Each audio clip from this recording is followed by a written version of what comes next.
Pangulong Rodrigo Duterte, medyo tumagal lang kami dahil nahirapan din kami humanap ng isang bansa na tatanggap sa kanya. At dahil wala akong pinagkakatiwalaan sa Pilipinas noon na kausapin ko patungkol sa interim release. So ang ginawa ko, kinausap ko yung mga nakilala ko sa ibang bansa dahil sa trabaho ko.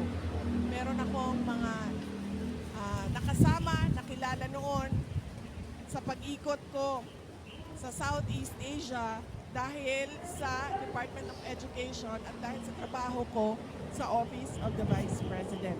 So kailangan ko pa silang kausapin at kailangan ko pa silang paintindihin kung bakit kailangan namin, ang pamilya namin, ang tulong nila.